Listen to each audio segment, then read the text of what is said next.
This is HBR News number 448. Feds come for the gamers. Canada goes full Mao, where we discuss the news of the week and give it the Badger treatment. Or is it Cuba? Hello, everybody, and welcome to Honey Badger Radio. I hope you guys are doing well this week and that you're laughing at all of this absurdity so that you are not consumed by it. I am your lovely host, Brian, and I'm joined by my equally lovely, if not more lovely, co-hosts, Dr. Random McCam and Hannah Wallen. We have a great show lined up for you guys this week, so please be sure to continue the conversations both in the chat as well as the comment section. On this week's HBR News show, we're going to be talking about the latest regarding the Nex Benedict saga. That is the person who was said to have been killed in a trans hate crime. The federal threat of extremist gamers. You guys you all know that Gamergate 2 is going on right now, but were you aware that the government is throwing everything at gamers and not at our southern border? Trudeau is backing an imprisonment. He backs the imprisonment for speech crimes because in Canada they have speech crimes and more. So stick around; it'll be a good time, and be sure to join us afterwards for the patron-only show. So on this week's patron-only show, since Gamergate 2 is in full swing, and I am unashamedly in support of it happening, we have this article from Mobile Syrup. I guess that's a Canadian outlet. You know, it's funny how they can be like the most authoritarian and also the most corny country. Like they're corny while they're it's kind of like terrifying in a way. But mobile in Canada, there's not much corn, but there's a lot of rapeseed. They're a very country. There is a lot of. So Mobile Syrup is chiming in on Gamergate 2. And they have this to say: more games now include diverse characters, so losers are trying to start Gamergate 2. How one Montreal-based company has found itself undeservedly at the center of a horrible harassment campaign. So if you want to stick around for some of that, please, consider joining us in the patron show. And to do that, you have to become a Badger yourself by going to feedthebadger.com and setting up a monthly subscription, or you can do it on Patreon. $5 a month will get you into our Discord, where you'll be able to enjoy all of the additional content. And there's also lots of other activities. It's a very lively area. And in fact, I just learned this. I was talking to Mike J yesterday, and I learned that they're doing a Texas meetup where they're going to be doing like mystery. What do they call them? Escape room, like an escape room, and going to a gun range in Texas. Sounds like fun. I mean, I'm not gonna be able to go. I didn't learn about it. I couldn't afford it if I wanted to, but there's lots going on. People are constantly doing things. So, please consider becoming a part of our little, club by becoming a Badger. Anyway, that's feedthebadger.com to do that. And if you don't want to wake up one morning to find that we've been yeeted from the legacy internet, then please look for us in our archive content on badgerfeed.com. That's badgerfeed.com. Now, with all that out of the way, I just want to say, imagine an escape room that's also a gun range. Has anyone thought of that? There you go. You have to hit the center of the target this many times to get to the next clue. That does sound fun. Maybe throw in some zombies. Okay, with that said, let's get into the stories. Oh, and by the way, please send a super chow if you want to add some commentary. A shout out to the Rumble Gang, and also Rumble Gang, if you send through a Rumble rant, tell me in the chat. You can just put a regular comment through Rumble. I'll see your Rumble chat, just in case the Rumble rant doesn't show up. That way I'm sure to get it. All right. Anyway, let us get into the story. So first, we have the update on Dax Benedict, or I think it was Dax Benedict, when they renamed themselves. It's complicated. Anyway, an update has been made in the case of the death of Dax Benedict. Benedict, known as Nex, it was Nex, that's right, by her friends, was the allegedly non-binary teenager who died the day after a fight with a group of other girls at school. While certain elements of the LGBT community and the media were calling this a hate crime and linking the fight to her death, the real truth was being ignored. Not only did Benedict initiate this fight, but the whole ordeal lasted less than 20 seconds and left her with only superficial injuries. We know this because of security camera footage and Benedict's own testimony as she recounted the events to a school resource officer, all of which was captured on the officer's body camera. Tragically, Benedict would die the following day after passing out in front of her mother.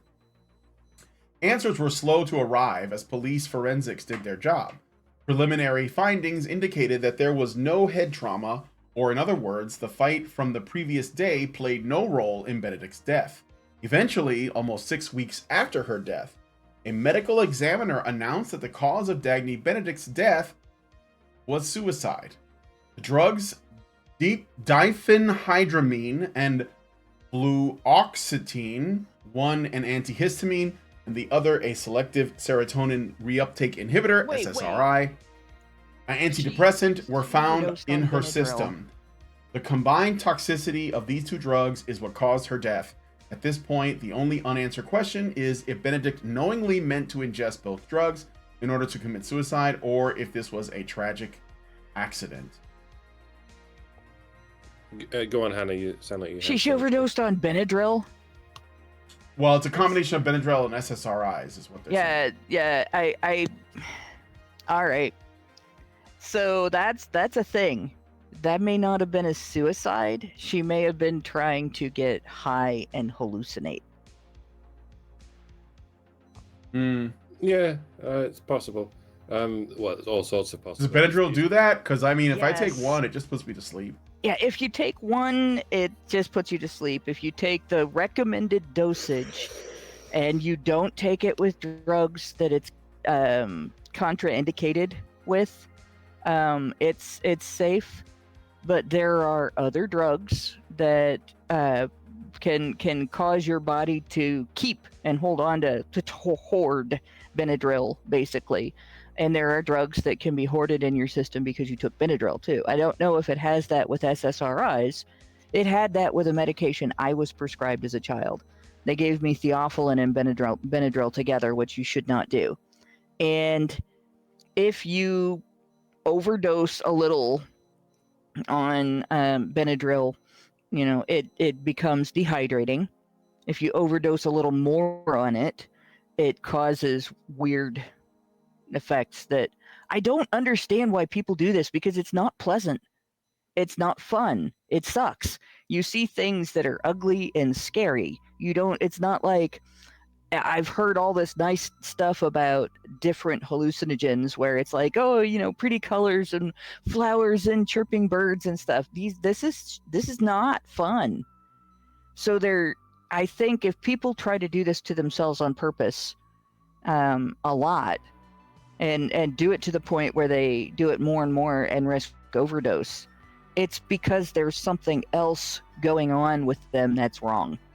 Like they've got some other, and the fact that there were SSRIs involved kind of backs me on that, because you get prescribed those if you have anxiety issues, if you have depression, if you're bipolar, which they shouldn't do for bipolar people because it can create backlash and cause manic episodes.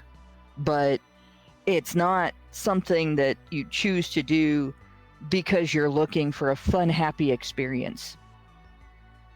I never stopped having some of the problems that were caused by Benadryl in my system with they had me on 6 different steroids. Remember, I've talked about this before, and there's a disorder called polypharmacy or something like that, where they prescribe you a bunch of drugs, and then they start prescribing more drugs for the side effects of those drugs. And it's like the old lady who swallowed a fly and then swallowed a spider to catch the fly and all that shit.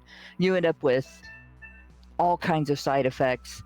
You end up with side effects from contraindications they don't know about yet, where the drugs don't mix well in your system and something goes wrong. And for instance, when I wake up from sleeping, I wake up to a ceiling that's covered in spiders that aren't there. Every time I wake up. And I have to watch them crawl around for a little bit and fade away before they're gone. And that's been 40 years of that. Like 40 years of watching spiders fade off of my ceiling every time I wake up. Why the fuck would you do that to yourself on purpose? Don't do the stupid Benadryl thing, right? And this kid, if she died from it, she took a shit ton of Benadryl. And it is very If that's dangerous. the case, then maybe it wasn't an accident. I mean, we can't say for sure, but My understanding...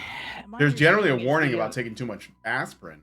Yeah. Or sleeping But pills. my or understanding Benadryl. is that the amount of Benadryl it takes to get to... There's a goal people seem to have set for the Benadryl hallucinations is seeing an entity called the Hat Man, which your brain makes some pretty scary shit when you fuck with it if you're not careful. And I guess this thing is kind of like a sleep paralysis demon that has a particular form, like the silhouette of a guy in a trench coat and a top hat or something. But in any case, to get to the point where your hallucinations are that vivid and that scary and that fascinating to them, I guess, you have to take enough Benadryl for it to be life-threatening. It's much the same with things like Ritalin, which are basically just analogs of speed. They can create very hideous effects if you take them in combination with certain hallucinogenics.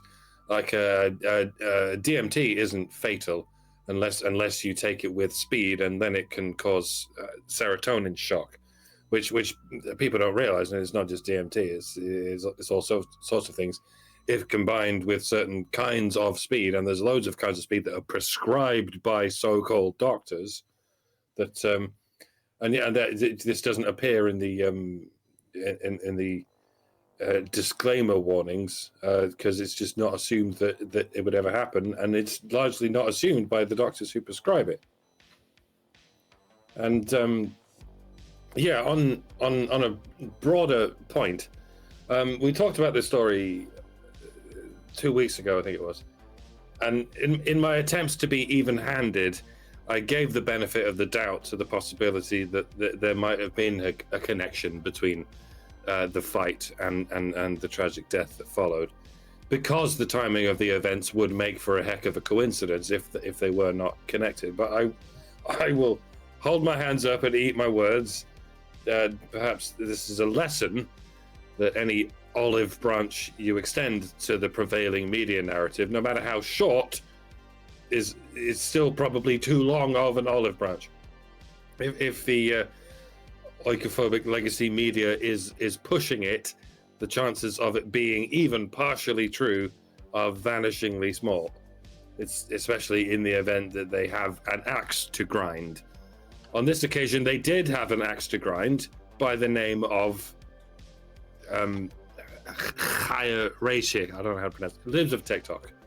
I think that might be the only reason anyone's heard of Dagny Benedict, because she attended a school that at some point also employed a trans activist goofball teacher whose skullduggerous grooming activities were highlighted by Libs of TikTok at some fleeting point in her illustrious endeavors. And like I said last time, this is not just a coincidence, it's an inevitable coincidence. And not just because Libs of TikTok has covered so many such stories, but because any given trans or non-binary teenager, if there's even such a thing, is so very disproportionately likely to unalive themselves. Nevertheless, the shitsmith media, up to and including Joseph Robinette Biden, are still determined to howl about this tragic event as though it's not a coincidence. And of course, to some degree, it's not. But the causality is not where they think it is. victims of this gender cult are indeed more likely to unalive themselves, but it's not because of how badly they're treated by the cisgendered people, i.e. normal people who are not in the cult. It's because of how badly they're treated by the people who are in the cult, the ideologically possessed teachers and the greedy opportunistic quacks and the corrupt politicians and media pundits who seem to think it's a good idea to teach already insecure children about the unfalsifiable conspiracy conjecture that women are oppressed and men are oppressors. Believe it or not, it fucks people up to believe that they're inherently part of a system of everlasting oppression, and the only way out of it is to denounce your body. There's really not that many steps between denouncing your body and unaliving your body. How bad does it have to get before you draw a rudimentary line between a death cult and the curious number of people in that death cult who are mysteriously taking their own lives? But of course, we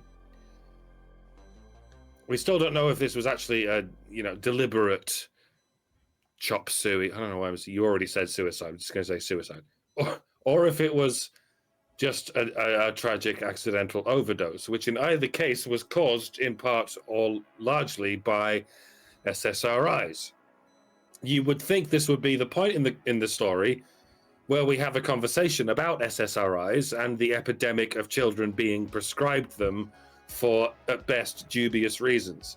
It's an issue that predates the modern excesses of this gender cult. For some reason, they don't want to talk about that either.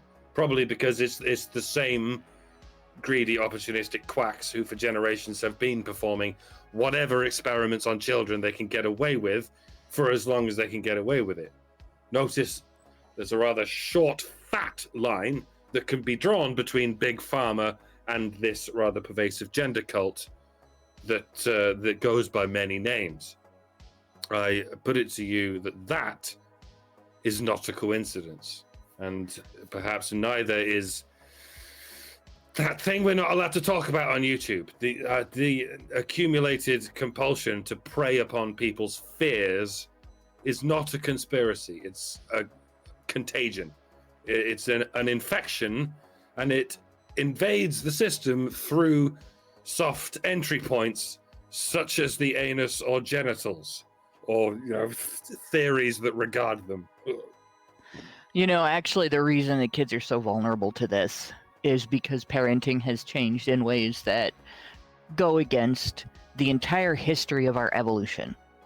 Humans didn't evolve to set our kids aside in their rooms and on their little entertainment media, their internet connections and their group of friends, and just ignore them, right? And it was one thing when kids could go outside with a group of friends and play in the neighborhood all day, and there would be parents in the neighborhood that were trustworthy, that could see what they were doing and keep track of them, and they would be okay, right? The first generation where you had the kids doing that and not being supervised at all is the generation that spawned the hippies. That should tell you something. Prior to that, kids spent all day under adult supervision of adults who cared about their outcomes and wanted them to grow up to be functioning adults when they reached adulthood, so that they could actually be part of society and be contributing members of society and be good coworkers and neighbors and so on. That's how that happened.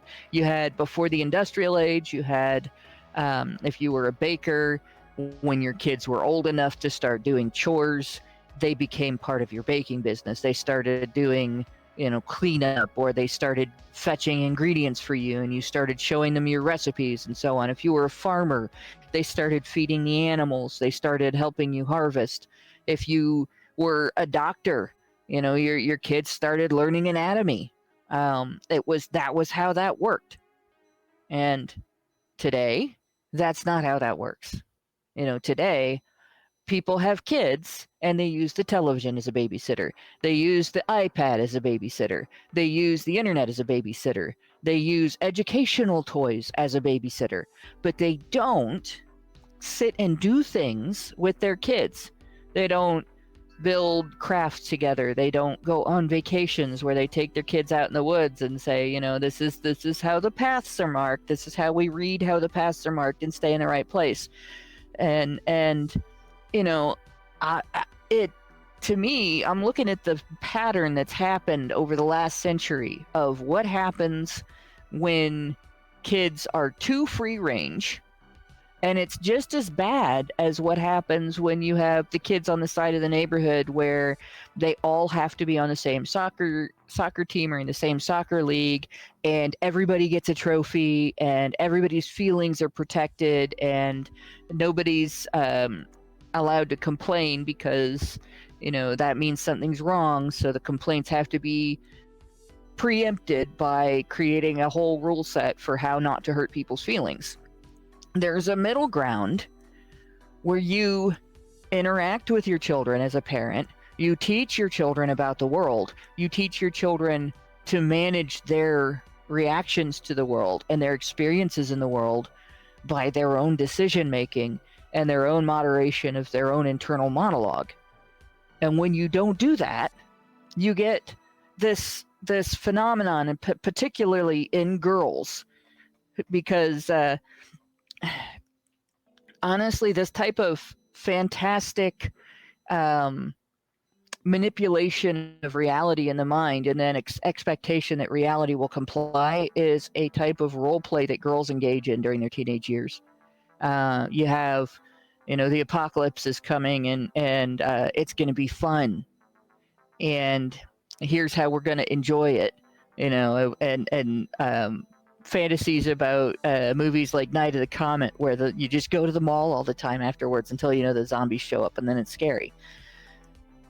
But previously, before we had this idea that you could just drop your kids into the world and then ignore them, parents would deal with that shit and guide their kids back to the idea that actually reality happens and you have to navigate it, not pretend it's different.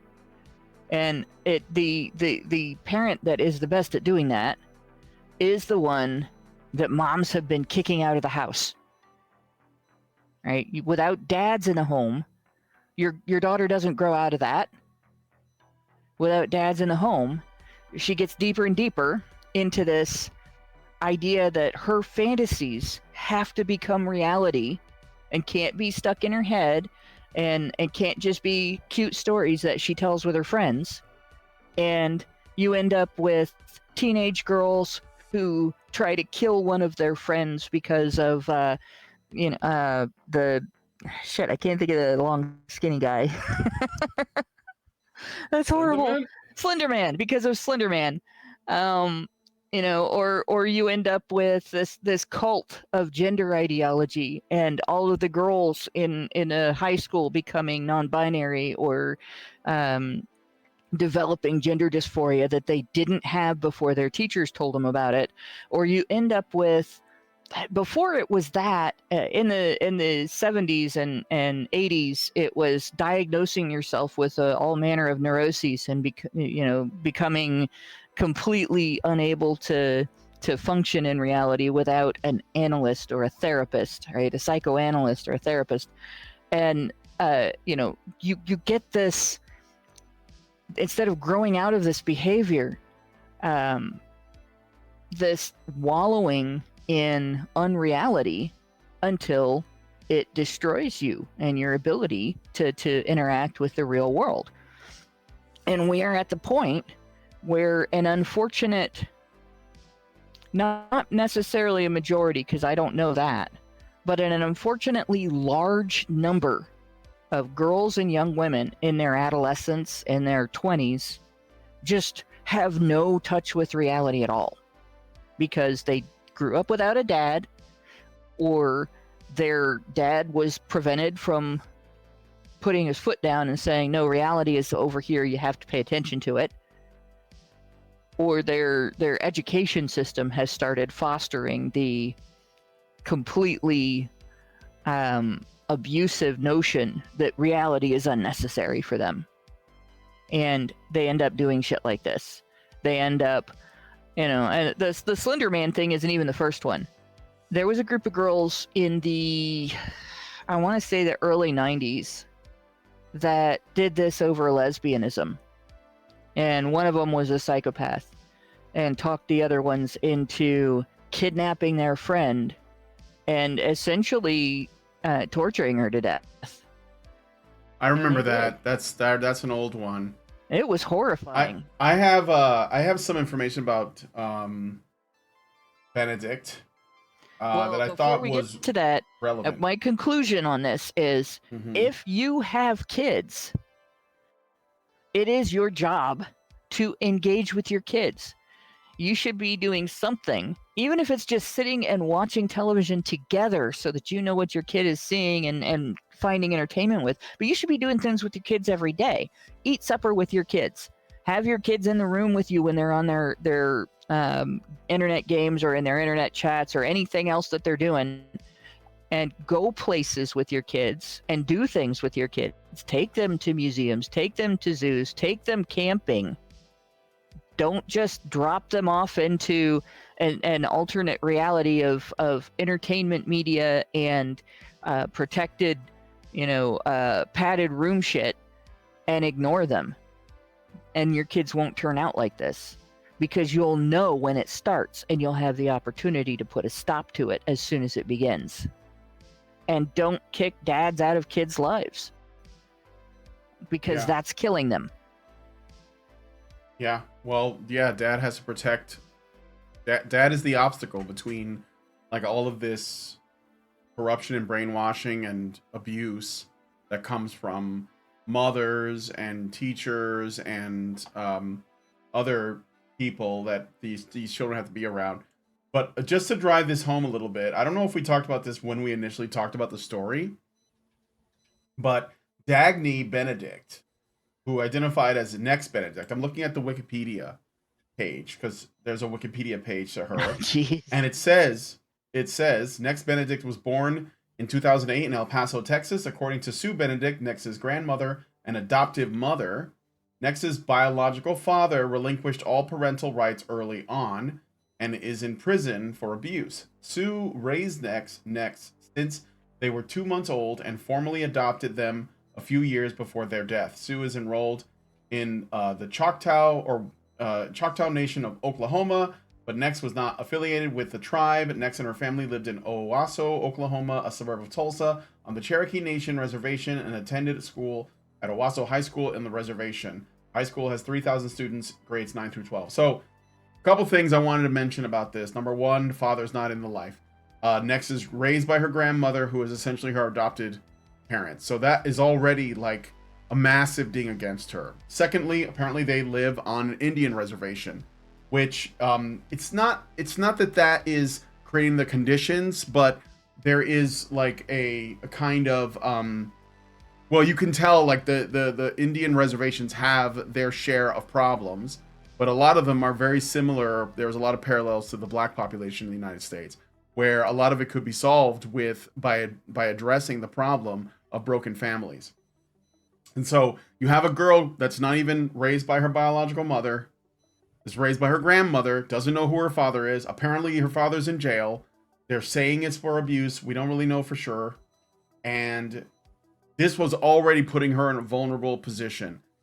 Then add to that she was probably bombarded with all of this gender propaganda. And I will say, as evidence of that, this very Wikipedia article addresses Dax, that's her real name, Dax Benedict, as Nex and uses they, them pronouns and describes them as non-binary, or describes her as non-binary, which this is Wikipedia. This is like feeding into it. You see what I'm saying? So there's like a normalization of this that has been applied everywhere. So if any of Nex's friends look up, or Dagny's friends look them up, or look her up on Wikipedia. See, I'm even doing it. They got me doing it. They'll see all of this like gendered, non-binary, queer theory language, and it will normalize it. So her potential suicide, which I think it's plausible because, Yeah, again, her like Mike overdose, said, which could have been a suicide. it could have been an accident, but like if you are, I would suspect that Dagny was probably always getting into some trouble because the Wikipedia page claims that she experienced a lot of bullying. But it's possible that it wasn't just that it was a two-way thing, and this person, Dagny, was constantly trying to find herself in a world where she's surrounded by people that are teaching this queer theory in schools, because they are, and her to lose herself. Yeah, teaching her to lose herself, be confused about her identity. She doesn't know who her father is. Her grandmother is raising her, probably telling her that her father's a piece of shit, because, I mean, that's what is sort of suggested here. Like, what would a girl like that do? That's why is she on SSRIs? I mean, you don't get those over the counter. So she was a mess, and she was on her way to this point. And I think that there is, I'm reading the Wikipedia page to point out how there is a systemic aspect, a systemic angle to this, where everyone is affirming this identity, even if it leads to her suicide, so that other young people will see that and they will get the same impression, which is essentially, oh, being a non-binary person or genderqueer or gender fluid or whatever the fuck you use is some kind of especially oppressed class of person. And because I am a teenager and I feel awkward, I must be one of those things, and now I'm going to get on board with that. And because, again, we have all these families with no fathers there to protect the children, and mothers that can't be, they either can't find the time or they can't be bothered, and they're so quick to let their kids essentially be cared for by an authority figure that they don't know is going to be the best thing for them.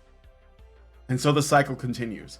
And that's kind of like what I wanted to say about this. It's really tragic. She was a young and beautiful girl, probably could have had a great life ahead of her, and all people had to do was be more involved and, done something. I don't know, but like, it's just a shame. And I think that all of this, the way that this thing is being discussed is not helping. And by the way, I predicted, like early in the year, I said 2024 is going to be extra crazy because there will be opportunities to create conflict so that you can have more riots because it's an election year in America.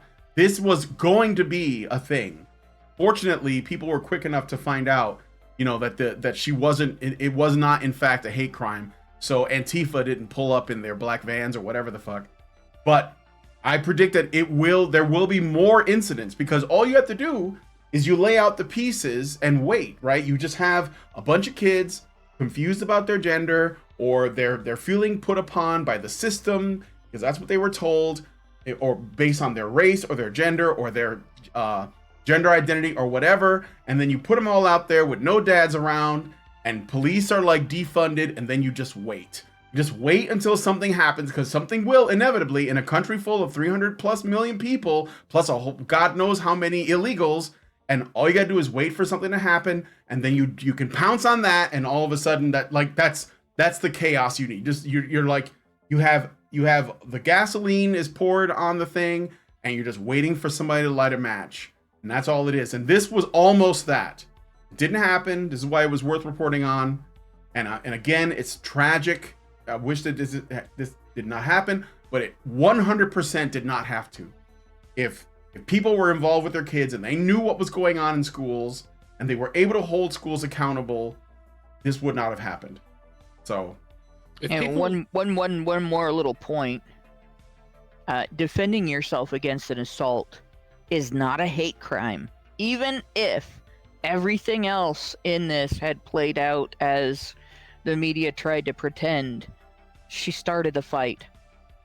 So even if there had been head trauma, and even if it could have been attributed as a reason for her death, defending yourself against an assault is not a hate crime. And that's the other thing that needs to be understood, because we are hitting a point where Our society is becoming a lot like some sort of anime environment with a set of nobles that can do anything they want, and nobody's allowed to object or fight back because of who they are. And anybody that does is accused of crimes. It's not a crime to stop someone from hurting you. It is a crime Right. to attack someone and hurt them. And there isn't Right. any identity that you can have that should change that.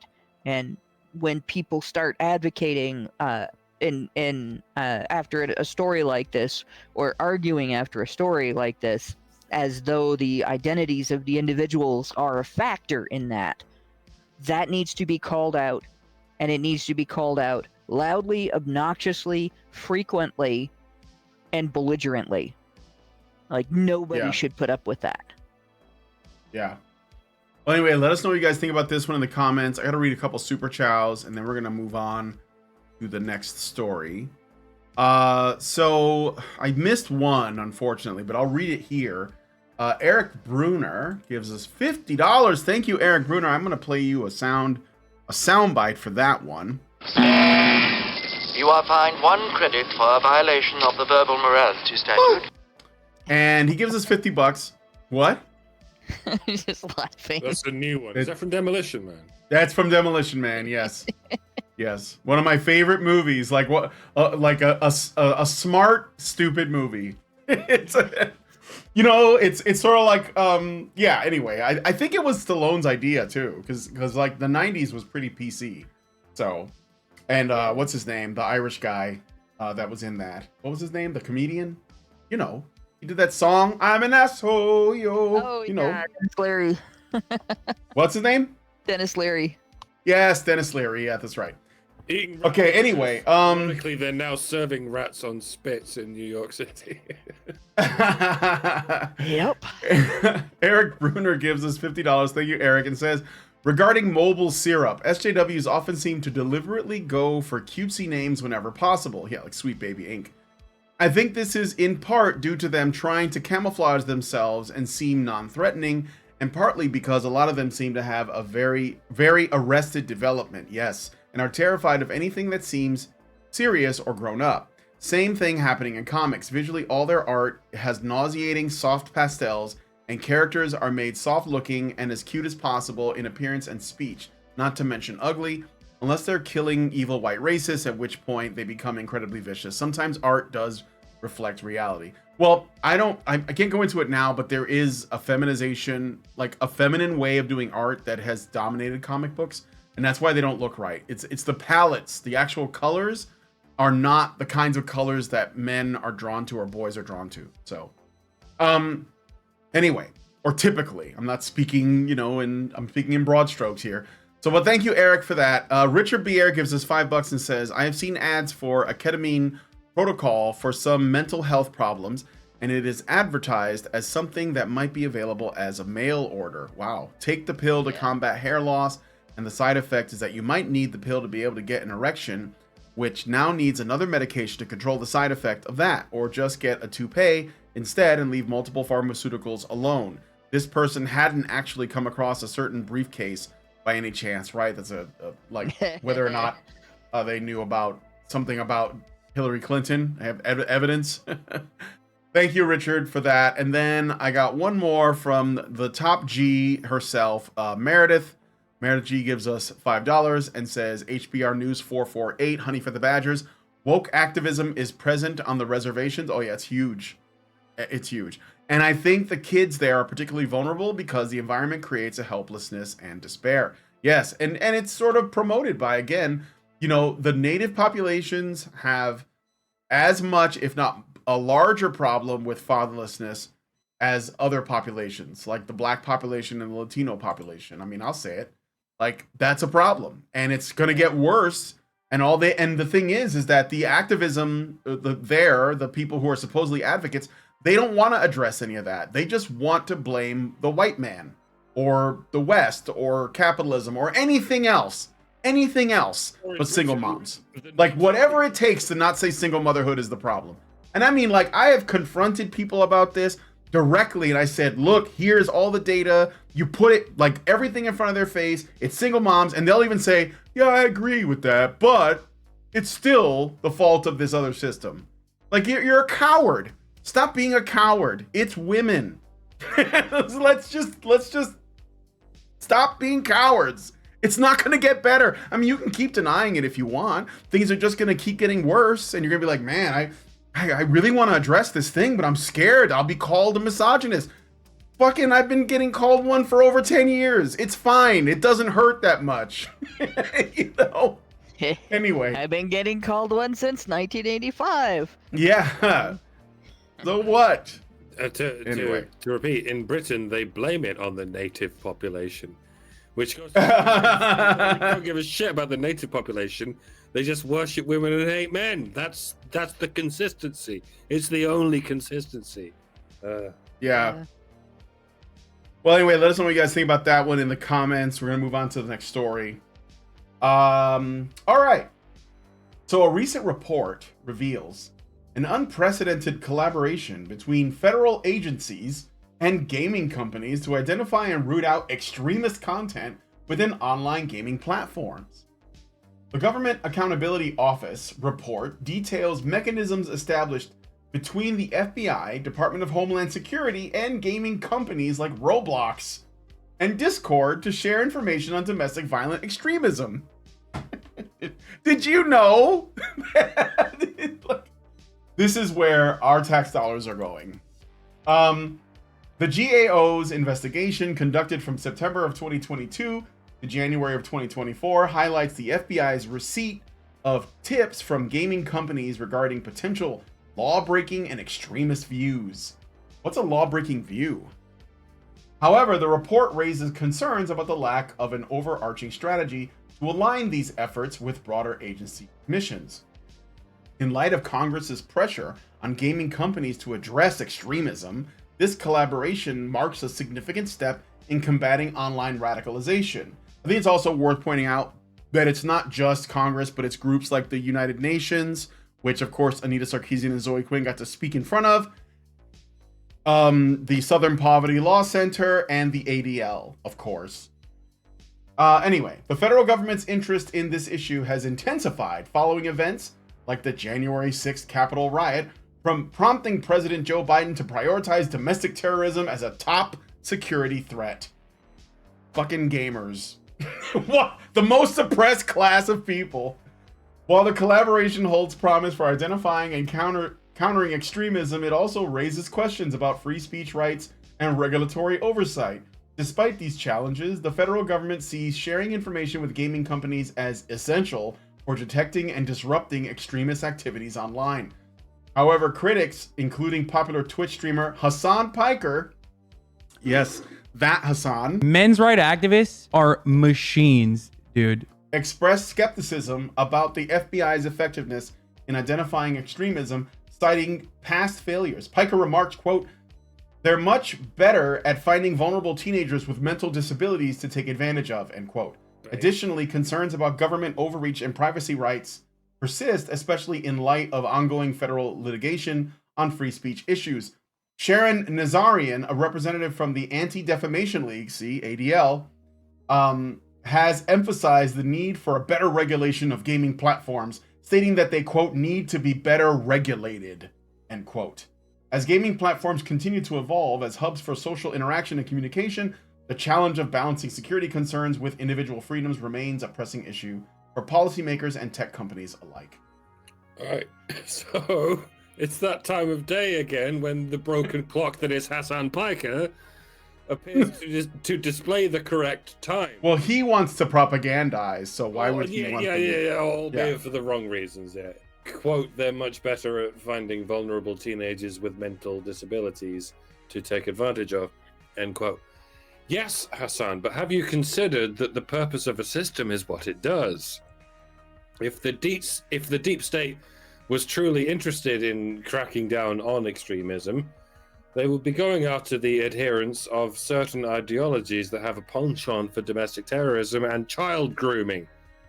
But mayhaps you would not like it, Hassan, if I got any more specific than that, lest all those janissaries realize who it is who's enslaving them. The reason the deep state goes after teenagers, especially teenage boys, It is boys. especially teenage boys with mental disabilities, is because that is the path of least resistance.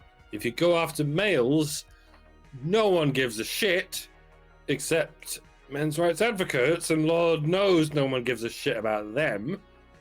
If you go after teenage males, then you don't have to inconvenience any women or families they might have to financially support in the event that they were adults who were of the age they were able to do that.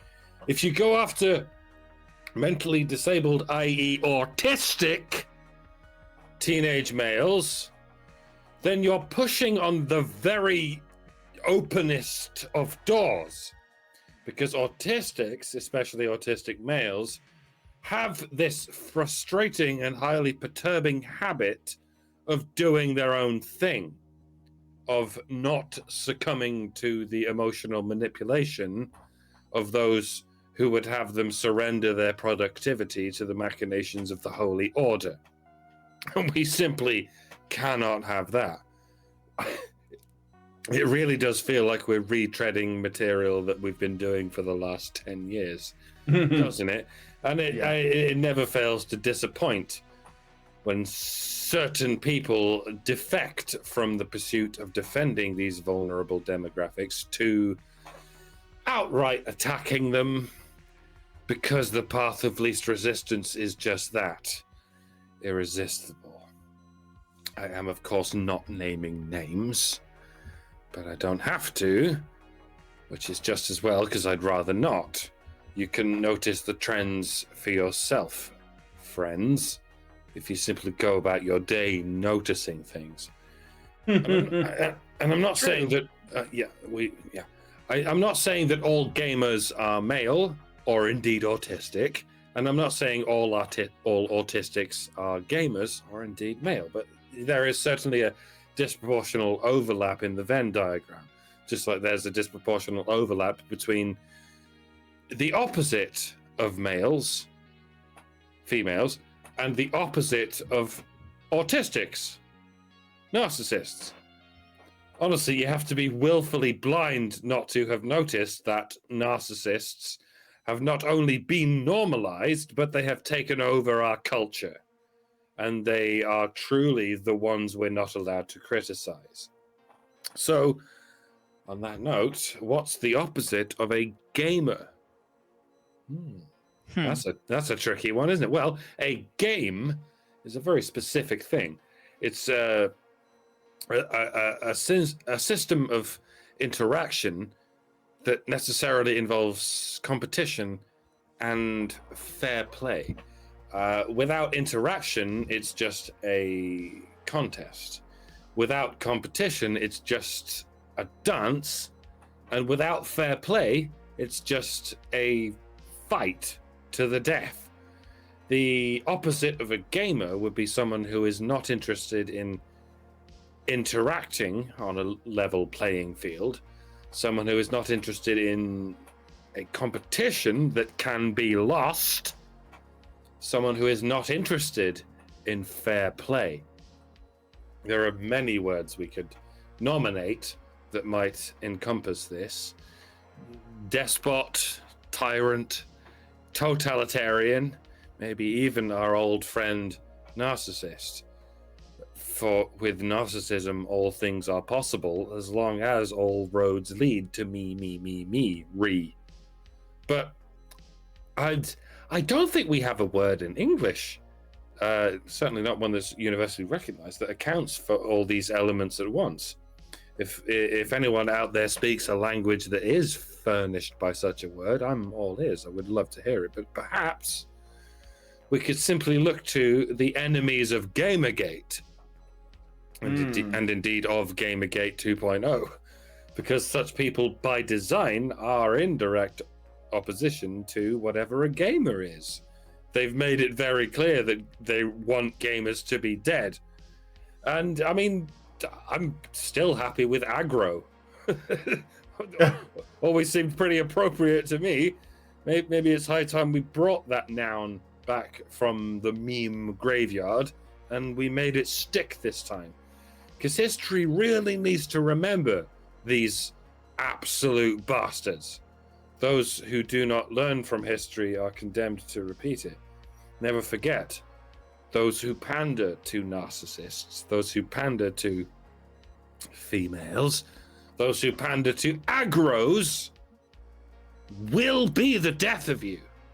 Over and over again until you're completely dead. Mark my words. And when you mark my words, give them an A+. Leroy Jenkins. Oh, diesel beats. That's a lot, and I will not name names either, because I think we can all see the bigger picture here. But yeah, when you look at this situation, and you look at it from the beginning, from the standpoint of like, I ended up having to step away from almost every form of entertainment and recreation that I've enjoyed prior to Gamergate for pretty much most of the last 6 or 7 years. Like ever since I started running HBR Talk, I've just had no time.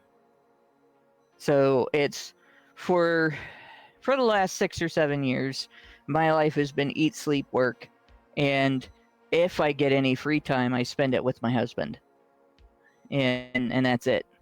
Like, not even, especially after the start of COVID, I completely lost touch with my gaming group.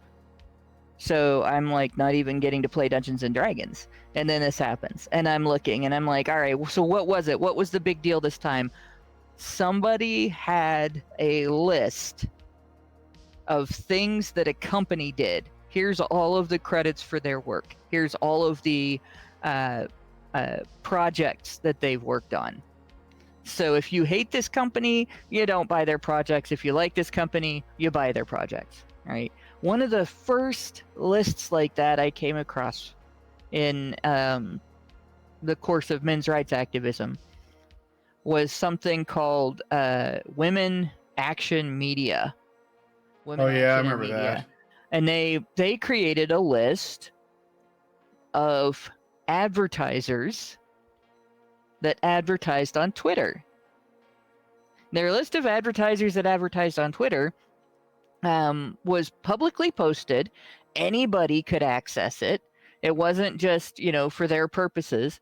They were running a boycott of these advertisers because Twitter didn't have a button just on the profile. You could report individual tweets that you did not like, but you could not report a person's profile and try to get them banned from Twitter for saying things that you did not like. Like that was their complaint. Their whole complaint was that you couldn't cancel people. And Yeah. they didn't have anything else legitimate. This was a pressure campaign, not just well, here's, if you like this, here's where to find it. If you don't like this, here's how to avoid it. This was write to these people and harass them until they stop advertising with Twitter. Because we don't like the fact that we can't get people banned from Twitter for saying things we don't like. Like, that was what that was. The FBI didn't care. The CIA didn't care. No, not a single government agency went after them for any kind of behavior. Right? That was the first one I came across. And that was over people having an argument over whether currency in the UK should have a female face on it, a new female face on it. Like, that was it. There wasn't any kind of major issue going on there or anything. They attacked advertisers and a private company for not managing speech the way they wanted it managed, over whether or not a picture should be put on a piece of paper that a lot of people use. That, by the way, for a long time, that currency ended up not being the currency of the country anyway. So That's okay. You can have that, but no, not now. Now today, it's terrorism. Right? So the first thing that you have to think of is what's going on. Why is it suddenly terrorism? Why is it a big deal? And the big deal is you're objecting to being told how to think and what to say and what to like and what to want. Gamers aren't upset because diversity is being, included in their games. Gamers aren't upset because you can play as a variety of different things and different characters. Gamers have been doing that forever. Like the first game I ever played where the sprite on the screen could be considered a character, it was a circle with a wedge taken out of it. That the wedge could be bigger or smaller depending on where it was on the screen, so that it could mimic the act. Was it a yellow circle with a wedge, and was it always hungry? It was always hungry, and it was just mimicking the act. Never heard of it. It didn't look anything like me at all. It was my favorite game. I beat everybody else in the neighborhood playing that game. And my second favorite game, the character you played was a fucking spaceship that went through side-scrolling screen shooting things. Right? Those are my two. And then there was one. I guess I was supposed to be a bug. It looked like a bug. It might have been a spaceship. Yar's Revenge was always a little weird. Right? Those were my favorite games when I was growing up. That and Adventure, where you played a square, a pixel, square with an arrow, giant pixel, right? Oh. and yeah, you had coins to put in if you went to an arcade to play it, but we had an Atari 2600.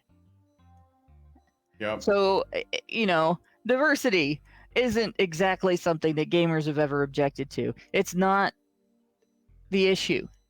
The issue is being told you can't have the things that you like. You have to have the things that we like, but you can't have the things that you like because we don't like them. And the issue is you can't think for yourself. You can't decide what you're going to like. You can't have your own opinions. There is such a thing as thought crime, right? And we're going to use our victimhood over you're not adopting our thoughts to run over your boundaries.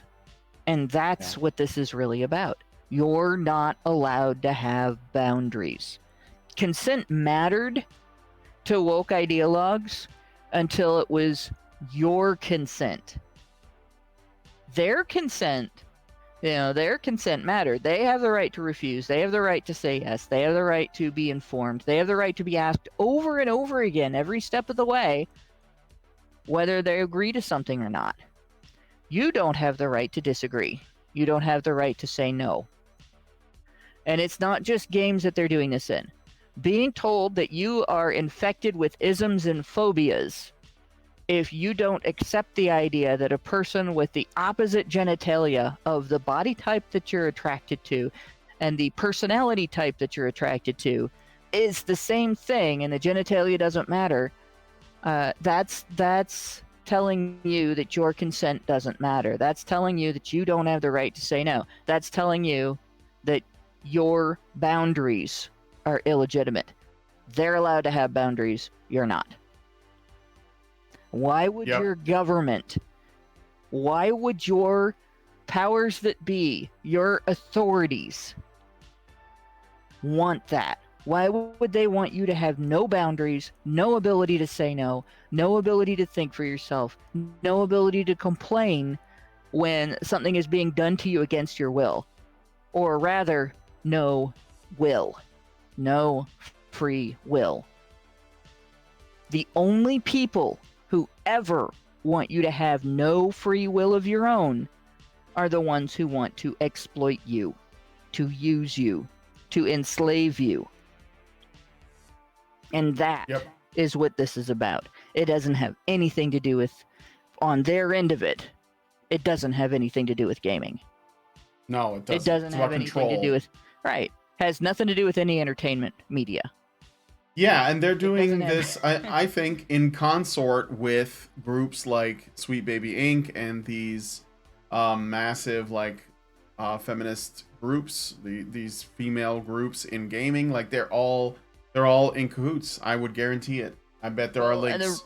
the reason that they are targeting you in gaming is because if they did it somewhere else, if they did it where they think that people would recognize that it matters, if they did it where it was, something more serious in people's lives, like saying, well, you have to go to this church or you can't go to this church, or church is outlawed now, or if they did it with we're going to eliminate, like, you could see the protesting pretty much nationwide that's happening in regard to them doing it in education, for instance, elementary education. But it has been happening there for about 30 years prior to that protest becoming widespread.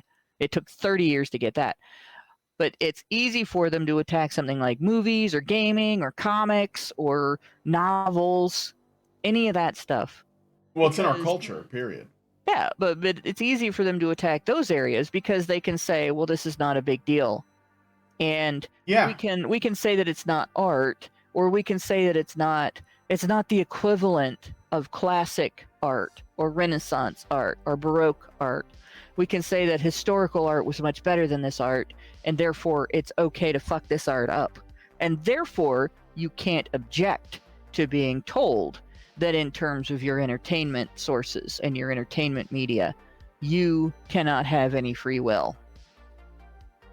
Well, let me tell you Yeah. what happens when you give up all of your sources of entertainment for 5 or 6 years. I don't know if people noticed. I'm sure people on Twitter have noticed. But I have become a hell of a bitch lately. Like, I have no patience. I give no fucks. And I tell people things that maybe, I might have had that fraction of a filter that you develop when you are masking autism for years and years and years. In the last 6 years, I think I burned that.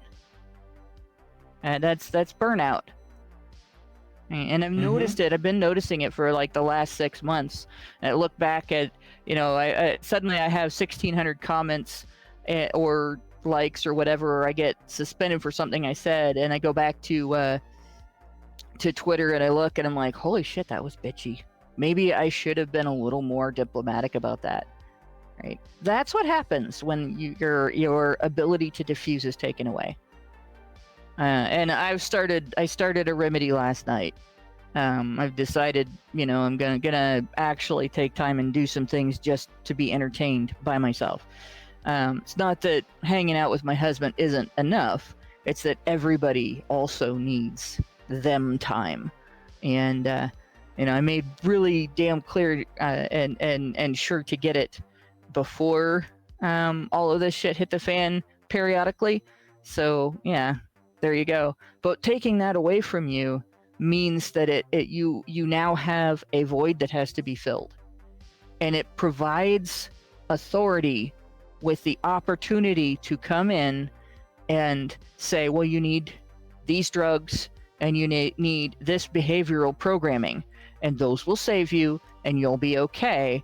But what they actually are doing is creating an environment in which your labor will be used and abused for the benefit of elites in government and elites in the upper echelons of government favor. And you will get no benefit from it at all.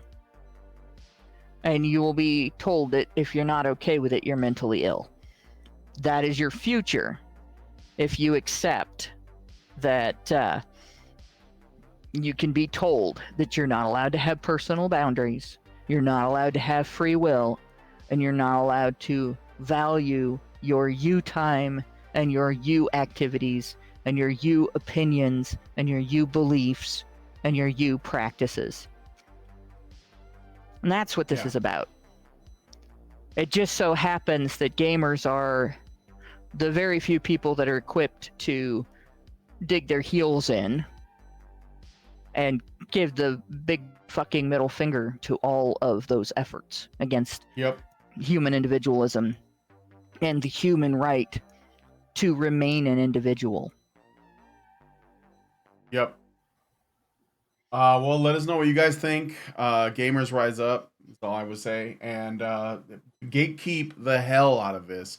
But I do think that it's a lot. I see a lot more people being, let's say, morally courageous about this than 10 years ago. 10 years ago was pretty limp-wristed. So, in my opinion, I was always a bit radical back then, I guess, by their standards. But yeah, I think that this is the reason why we're in this mess now. So, guys, step it up.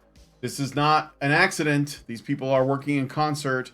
They don't like men essentially doing anything without the oversight of women or the government. That's and because if they do, they might get like ideas in their head that they don't want. That's why they want to surveil men specifically. So anyway, let us know what you guys think about this in the comments. I'm gonna read your super chats and we're gonna get to the last story. So Richard Bier gave us $5 and says, what percentage of revenue comes from games consoles for Microsoft and Sony? If it's a small enough percentage of their revenue, they might be willing to abandon that market sector altogether for other products that are already producing games. Producing. Gamers do make a good target as they aren't publicly visible in activism and likely don't represent a significant portion of the population. Actually, I think most people are gamers. I don't even know that the label gamer means a lot, because most people, unless you're like a boomer or something that still watches TV, they play video games in some form. Now, I know maybe by gamer you mean hardcore gamer. That's probably a smaller percentage, but I think it's much bigger than it was. I think gaming is not as fringe as it used to be, or like something to be, like, I don't even want to say ashamed of, but something you didn't want to like put out there.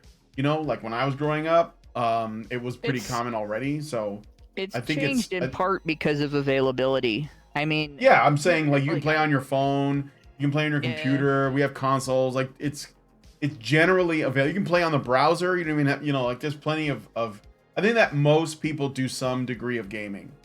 And I'm not saying it's all the same. I'm not saying Candy Crush is the same as Dark Souls 3, but I do think that gamers are not. I mean, what we're talking about really is like men's interests, because that's really what it is. Like it's most people are gamers, but most gamers are men. That's what I would say. Even people that you would never have seen playing any kind of games, any kind of video games, prior to the advent it's the largest smartphones entertainment industry like of all time. It's bigger than movies, music, television combined. They're not just playing those little. They're not just playing those little match 3 games either. Like I've run into the only thing that I've had any time to play on is my phone.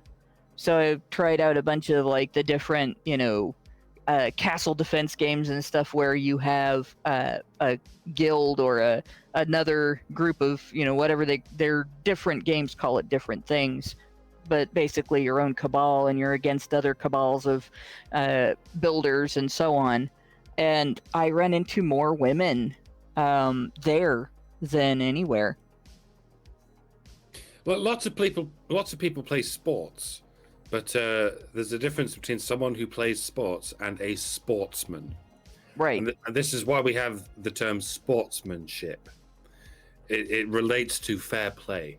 Someone who is so into something that they really put a lot of stock into the idea of sportsmanship, which is fair play, which is being able to engage in a certain kind of interaction where there is fair play.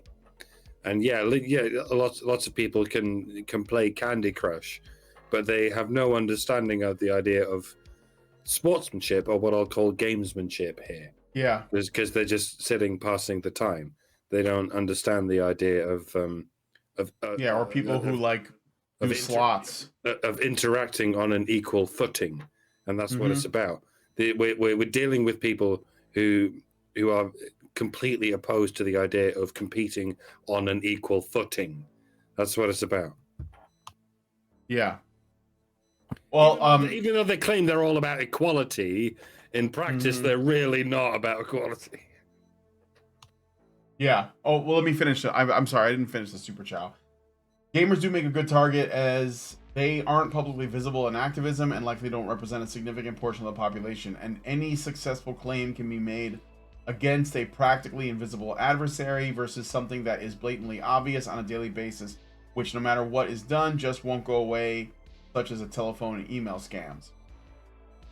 Yeah, and I think, like, even though I would say that gaming is very common, I think that, you know, the elite types, the people who work at the 3-letter agencies and shit, they're not really in touch with the the young, you know, gaming culture. I would say there's a gaming culture. That's a better way to put it. And, like, you know, feds don't understand that. They don't understand 4chan, they don't understand Reddit, they don't understand YouTube. They just know that there are people doing things that they need to be watched, and most of those people are men. Anyway, and then Richard gives another 5 and says there was a similar letter writing campaign directed to advertisers who advertised their products on TV programs that had violent content in the show. Don't know all the details, but it may have been shows that were airing when children were watching. This campaign happened before the internet was a thing, and it did make an impact on the advertisers. Oh, well, thank you for that, Richard. And I'm gonna say goodbye to Vivian. We're gonna move on to the last story. That was our Gamergate 2 story. I'm gonna see. There's probably gonna be one every week for a while until this thing, like, something significant happens. Wait until GDC. That's this week. It's gonna be woke as hell. I already talked a little bit about it on Honey Badger Arcade if you're interested. But anyway, let us know what you guys think about this one in the comments. We're gonna move on to our last story.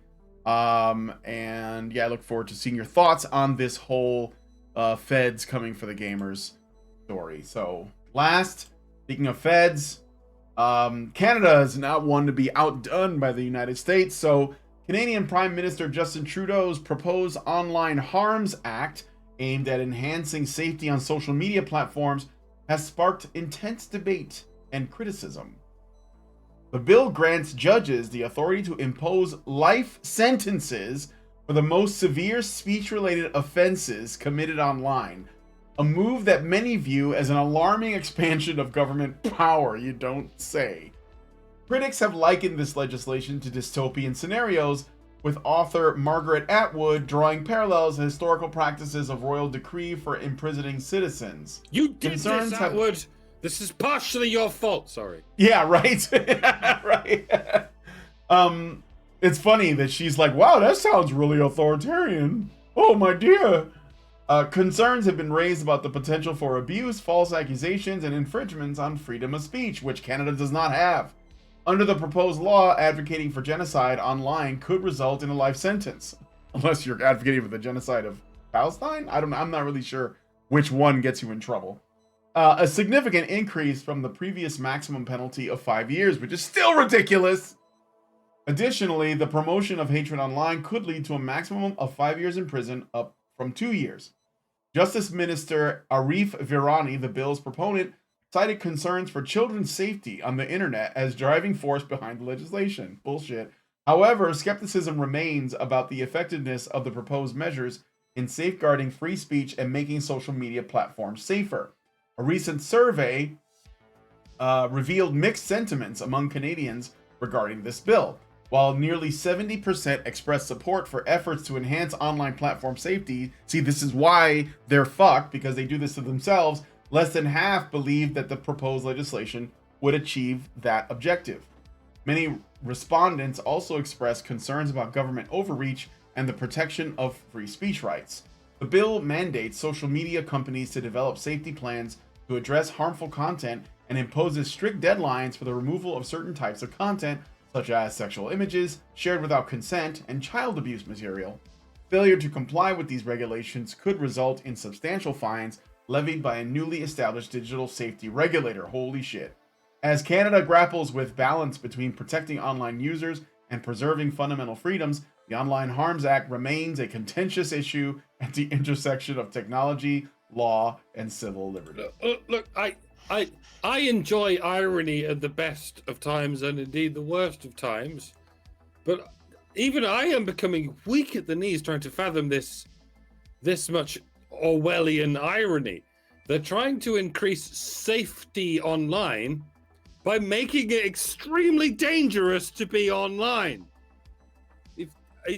As Brian alluded briefly earlier, if you say anything in favor of Israel, that's genocide. Life in prison for you. If you say anything in favor of Palestine, i.e. Hamas, that's genocide. Life in prison for you.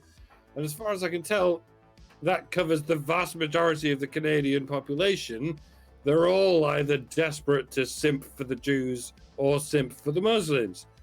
I use both of these examples of the irony in question because I don't for a minute think that's where this is going. It's obviously, like, if you say anything in favor of the Canadian people, never mind the American people, heaven forbid the British people, or the religion, all of the above are most likely to follow, you're the ones going down for life. There's a similar thing that's happening in Britain, and I'm not just talking about that guy who's going to prison for 2 years for putting up "it's okay to be white" stickers. I mean, when Labour wins the next election, and by all accounts they will win the next election, they're going to make it illegal to criticize Islam, and they will also make it illegal to criticize the LGBT plus cult, even though the two are intrinsically anathema to each other. No Muslim will be arrested for chanting death to the gays, even though it's inherently homophobic, and no Troon activist will ever be arrested for promoting homosexuality, even though it's inherently in opposition to the teachings of the Quran. The only people getting arrested will be us, the innocent civilians caught in the middle of this culture war. And it'll be the same in Canada. It'll be the same across Europe, and it'll be the same in America. It's just a way for an oikophobic government to exact the harshest possible punishments for anything that defies their oikophobic agenda. Not to mention their misandric agenda. If you declare to your 100 million followers, kill all men, no, really, this is not an exaggeration and this is not a drill, I literally want you to kill all men right now, then the Trudeau government will just go, well, this is just some harmless saber rattling. It's not happening. And even if it is, it's a good thing. But if you respond to such a post by saying, I don't, well, anything really. It's okay to be white. If you respond, It's okay to be a man. yeah, if you respond just by hitting the dislike button, you're going to prison for life. Because if you don't want to kill all men, then you must want to kill all women. Because if you don't follow my conspiracy theory, then you must follow the equal and opposite conspiracy theory, because that's how being fractally wrong works. You think that's an exaggeration? You think that would never happen? That's why it's going to happen. Because you can't conceive of it happening. And it's why it's why you'll look the other way when it does, because you don't even know what misandry is. You don't even know what oikophobia is, and neither does your government. As far as they're concerned, the only kinds of sexism and racism are misogyny and xenophobia. And you're waiting until now to give them the power to imprison you for life for the crime of the only kind of bigotry you or they recognize. I love how they're claiming that this is to protect the children while they're taking children from their parents to trans them. Yeah, and they'll do the same thing to children, because they don't know what age you are when you say these things online. They'll go, you're under arrest. Oh shit, you're only 11. Oh, well, never mind. You're under arrest anyway. And then you'll pull the shocked Pikachu face to end all shocked Pikachu faces when you end up imprisoned for life. Or just working a shitty job for 70 hours a week forever so the holy ones can live a life of luxury. Luxury. Regardless of my slurring, folks, take heed of my words once again. We might not have long before these words are not just throttled, not just shadow banned, but landing us all in the gulag. You don't have to appreciate us, but you do have to avenge us.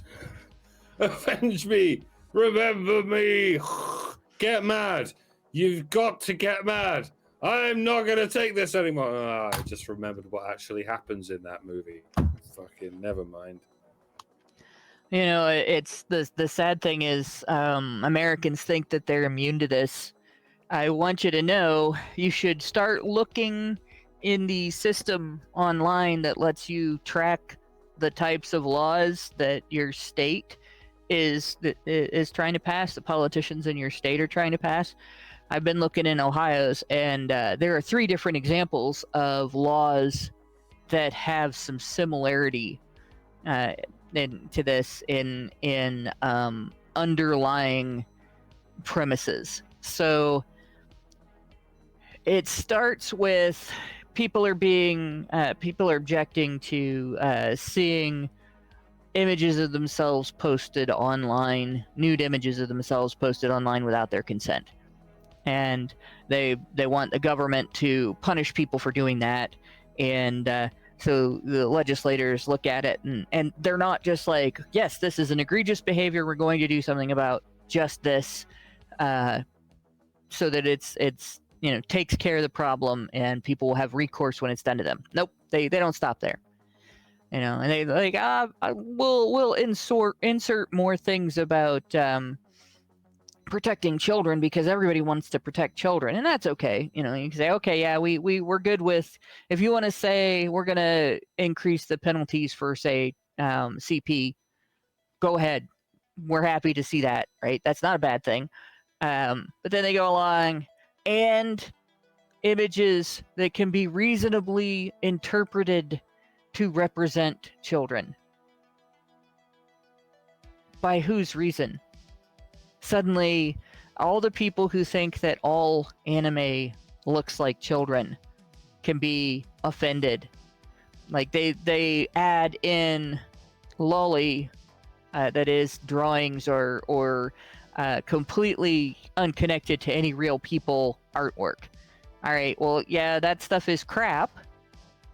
Right, and it's offensive to some people, but you don't have to look at it, and there's no victim when that's drawn. You can judge people. It's fair to judge people for being interested in it. That's fine. But as soon as you start saying, and any image that might be lolly, or that we think might be lolly, then you start getting to interpret things that people did that are not as if they were, and you take mens rea out and decide, okay, night motorcyclist, that's not what I'm talking about. I don't think you want to look up what I'm talking about. It's kind of gross. But in any case, yeah. It becomes a situation where you can start making up that people who drew things that are intended to look Asian are actually intended to look like children because of the stereotype that Asians have less developed secondary sexual characteristics, right? And then you get the next level, somebody saying offensive, right, things becomes outlawed, and they start again with things that aren't sexual harassment or aren't criminal advocacy, like we're going to do this crime and here's how we're going to do it, or we should do this crime and here's how nope, just joking about it or talking about the phenomena surrounding a crime that is offensive to some people, and you can't do that now. And those laws, that slide, that is happening. If you live in the United States, that is happening in your state right now. You're being targeted with, laws that are intended to look like they're supposed to protect real crime victims. That also include a bunch of shit that has nothing to do with real crime, real victims, or anything but taking away your ability to have conversations, to engage with your fan group of whatever type of media that you like that doesn't victimize anybody, and having opinions of your own and expressing them, criticizing your government. And it all goes back to you are not allowed to have free will. So you kind of gotta look. You kind of gotta start taking note of that, paying attention to that, because you're under attack here, and it has absolutely nothing to do with protecting anybody. It has to do with an assault on your ability to defend yourself when your rights are infringed and your life is interfered with. Just like in Canada. Yep. Canada's just further along. We look at them as like the Well, yeah, they're doing it out in the open. well, because they don't have the Constitution. But what we're seeing, if you're paying attention, is what could easily happen everywhere else. This is why there was that saying, what, you have a republic if you can keep it. Like this, so we have to remain adamant. It's not one of those things where, you just like, well, it's in the paper. No, I mean, like, they will do whatever they can to erode our rights if it means they can get control. So, I mean, yeah. But I mean, if you don't live, and that's only if you live in the US, if you live in another country like Canada, you see this happening. And I would wonder how many people who actually live in Canada are aware of this law, because a lot of times, it's only because of the internet that we were able to share this information. Yep. So, that's another thing to consider. But anyway, yeah, Canada's kind of boned right now, or at least that's how it looks. Especially because Canadians themselves, and I think this is another issue, they don't seem to culturally value their own freedom and liberty. And like what that means, why it matters. So, and maybe this is gonna have to be the wake-up call. I don't know. Anyway, I got a super chow from Richard Bier, and he gave us $5 and says, well, Canada did used to brag about how they were not America. How do you like it now, Canada? Yeah, I mean, that is kind of what I'm saying. I mean, like I said, I used to talk to Lindsay, who is Canadian, or whatever, was Canadian. And we would talk about like what Canada is. And the identity of Canada is not America, but better, because they were nicer people. But that's not because they actually came here and knew what America was. It's what they were propagandized to believe. Mm-hmm. So, I think that once you understand that, then you see, okay, so basically we all get lied to by our governments, and it's up to us to be adamant enough to seek the truth and try to help each other out. But now that we have the internet, people can see, at least if they're looking, like what the real differences are. So yeah, people think of nationalism as necessarily in favor of your own country, but Canada is a study into the opposite of this. Canada became nationalistically left wing, just in opposition to America in these ways. A lot of countries like to think of themselves as anathema to nationalism, just out of being contrarian. America was built on being pro-America. Almost any country is built on being pro its own country. That's generally supposed to be the point in bringing all of these disparate tribes together into one larger thing. And I guess out of some Marxist sense of jealousy, Canada was like, we don't want to be like America. We want to be different from them. So we're going to bring ourselves together over a. Well, their highest virtue is tolerance. Yeah, and that and like what? A YouTuber named JJ McCulloch did a good video about this. Oh, yeah? Explaining how it's nationalism is not necessarily right wing. No. Some nations can bring themselves together over left wing ideals. Such as these ideas of tolerating other people's more than you tolerate your own people, which Oh yeah, for sure. which sounds nonsense, and it is nonsense, and it only makes sense through the lens of contrarianism, and it only happens with these relations to the same things happened in Europe ever since the Nazis. Yeah. To be honest, because for sure. So much Nazis, shame.